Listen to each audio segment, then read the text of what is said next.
हरदोई में लाल खून के काले कारोबार का मामला सामने आया है। एक मरीज को इलाज के लिए खून की ज़रूरत थी तो एक युवक मिला और उसने 7,000 रुपये में खून देने का भरोसा दिलाया और एक नर्सिंग होम से उसको खून दिला दिया। जिला अस्पताल में जब डॉक्टरों ने देखा तो पाया कि वह खून नकली था। अब इस पूरे मामले का खुलासा होने के बाद स्वास्थ्य महकमे में हड़कंप मच गया है। स्वास्थ्य महकमा पूरे मामले में जांच पड़ताल कर एफआईआर दर्ज कर शीघ्र ही इस मामले का खुलासा करने की बात कह रहा है। इस पूरे मामले को लेकर हरदोई में ब्लड बैंक प्रभारी और सीएमएस ने क्या कुछ कहा, आप भी सुनिए कि किस तरह से मरीजों को ठगा गया है। अगर आप भी खून ले रहे हैं तो सावधान हो जाएं और अच्छी जगह से ही ब्लड लें ताकि किसी भी प्रकार की दिक्कतों से बचा जा सके। बताया जा रहा है कि यह अगर खून चढ़ जाता तो मरीज को काफ़ी दिक्कतों का सामना भी करना पड़ता।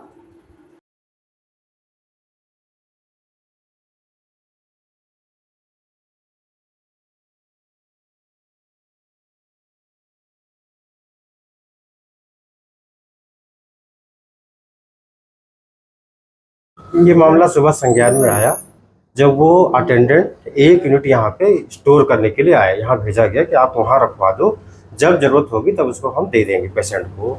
तो जब यूनिट देखा गया उस पर 450 ml डला हुआ था, जबकि हमारे यहाँ जो लेते हैं वो 350 ml लेते हैं। तो एक तो यहाँ से, दूसरी बात मरीज़ के हाथ में एक वाउचर था जिसका नंबर हमारे वाउचर से मैच नहीं कर रहा था, और जो उसका स्टिकर है वो हटाने पे मालूम चला उसमें यूनिट नंबर भी अलग था, जो कि यूनिट हमारे यहाँ बनी नहीं थी। तो इन 3-4 पॉइंट से लगा कि यह यूनिट हमारे यहाँ का नहीं। और अब इसमें ये ब्लड कहाँ से आए एक जांच का विषय है, कितने लोग शामिल हैं ये एक जांच का विषय है, और इसकी एफआईआर हम कराएंगे। उसके बाद जो भी मामला आएगा वो आपको बता दिया जाएगा, जो लोग शामिल हैं इसमें। कितने रुपए में इन लोगों ने खरीदा था? जैसा कि अटेंडेंट का कहना है, इन्होंने 7,000 रुपये दिए हैं। क्या इसकी गुणवत्ता वगैरह की क्या जांच गुणवत्ता के लिए भेजा जाएगा और उसके बाद जो रिपोर्ट आएगी वो आपको दे दी जाएगी। अभी इसके बारे में हम कुछ नहीं कह सकते। क्या प्राथमिक तौर पर क्या लगता है? प्राथमिक तौर पर थोड़ा सा हीमोलाइज लग रहा है ब्लड, तो हो सकता है इसको देने से मरीज को रिएक्शन हो सकता है। हीमोलिसिस से नकारा नहीं जा सकता है। हीमोलिसिस ब्लड मरीज को नहीं देना चाहिए अगर वो हीमोलाइज्ड है तो। क्या नाम है आपका? क्या शुभ नाम है आपका? डॉक्टर पवन कुमार, ब्लड बैंक इंचार्ज। ये एक हमारे यहाँ मरीज भर्ती है अस्पताल में, तो इनको ब्लड चाहिए था। तो इन्होंने हमारे ब्लड बैंक आने बजाय इन्होंने बाहरी व्यक्ति से संपर्क किया। जी जो जिसका नाम इन्होंने बताया, क्या नाम बताया? कृष्ण मौर्य नाम का आदमी जो है, उन्होंने मरीज नाम कृष्ण मौर्य है, और एक बाहरी व्यक्ति से संपर्क किया, उससे इन्होंने ब्लड लिया। ब्लड लेके हमारे चिकित्सालय में रात में ब्लड चढ़ाया जाता है। हमारे ब्लड बैंक जमा कर दिया, अगले दिन चढ़ाया जाएगा। तो जब ब्लड वो दिखाएगा ब्लड बैंक, तो ब्लड बैंक हमारे यहाँ का नहीं था, और उस ब्लड बैंक के 450 ml ब्लड होता है, जबकि मेरा 350 ml ब्लड होता है। फिर मैंने इनके सारे देखे वाउचर वगैरह, तो सारे वाउचर में नाम तो सोशल चिकित्सा महाविद्यालय का था, लेकिन वो दूसरी फर्जी थे। उनका हमारे यहाँ से मैच नहीं करता था, हमारे यहाँ का जो प्रिंट है उससे मैच नहीं करता था, और सीरियल से मैच नहीं करता था। तो इस तरह से ये पता चला, ये लगता है कि ये ब्लड कोई गिरोह सक्रिय है जो बाहर से ब्लड बेचता है, और जिसने फर्जी चिकित्सा महाविद्यालय के नाम से बिल स्टिकर बनवा लिया है जो लगवाता है।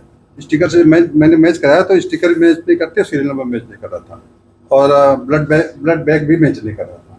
तो उसकी अब एफआईआर करते हैं, इंटरनल लेवल में जाँच कराते हैं, एफआईआर करते हैं कि देखें ये कौन सा गिरोह सक्रिय है, इसका पर्दाफाश करने की कोशिश किया जाएगी। क्या ब्लड की गुणवत्ता वगैरह चेक की गई, क्या पाया गया? नहीं, अभी गुणवत्ता नहीं चेक की गई, उसको सुनिश्चित कर लिया गया है, क्योंकि जांच का विषय है।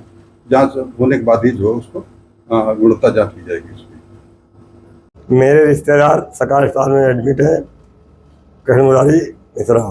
उनके लिए डॉक्टर साहब ने कल ब्लड मांगा, तो ब्लड के लिए व्यवस्था नहीं हो पाई, तो इन्होंने मेरे पास फ़ोन किया। तो मेरे रिश्तेदार हैं, तो एक विपिन तिवारी से इन्होंने संपर्क किया। उन्होंने कहा 7,000 रुपये दीजिए, हम ब्लड दे देंगे।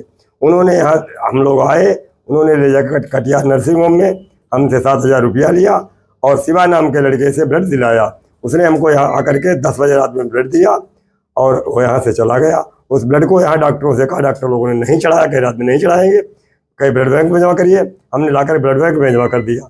सुबह आए ब्लड लेने तो डॉक्टर साहब ने यहाँ मना किया, ये तो ब्लड तुम्हारा यहाँ जमा नहीं है। तो मैंने इनसे कहा नहीं जमा कर गए, तो हमारी इनकी तर्कबाजी, उन्होंने ब्लड दे दी, ब्लड उठाया तो ब्लड हाँ निकलने में इन्होंने कहा इसकी गुणवत्ता सही नहीं है, ब्लड तुमको नहीं देंगे। यही सर मेरे साथ हुआ। क्या बताया इन्होंने कि ये ब्लड इनके यहाँ का था कि नहीं था? क्या वो ब्लड इनके यहाँ का नहीं था, उस पर यहाँ के नंबर नहीं थे, इसलिए इन्होंने वो ब्लड हमको नहीं दिया। उसके बदले में अपने यहाँ का हमको फ्री सेवा में ब्लड दिया, वो ब्लड यहाँ ब्लड में जमा कर लिया। क्या नाम है आपका? मेरा नाम कौशल मिश्रा है। अगर आप हरदोई के रहने वाले हैं, ये तो खबर यह है आपके लिए बहुत महत्वपूर्ण खबर है, क्योंकि हरदोई में लाल खून के काले कारोबार का एक मामला सामने आया है, जहां पर जिला अस्पताल में भर्ती एक मरीज को ब्लड की आवश्यकता हुई तो उसके तीमारदार भटकने लगे जब कहीं ब्लड नहीं मिला। इसी बीच बाहर जिला अस्पताल के एक युवक मिला जिसने 7,000 रुपए में ब्लड देने का भरोसा दिलाया और 7,000 रुपए लेकर एक निजी अस्पताल से उसको ब्लड दिला दिया। हालांकि रात हो चुकी थी तो डॉक्टरों ने ब्लड चढ़ाने से मना कर दिया और कहा कि इसको ब्लड बैंक में रखवा दिया जाए, सुबह ही चढ़ाया जाएगा। सुबह जब परिजन ब्लड लेने गए तो ब्लड बैंक में चेक किया गया तो पता चला कि यह खून नकली था।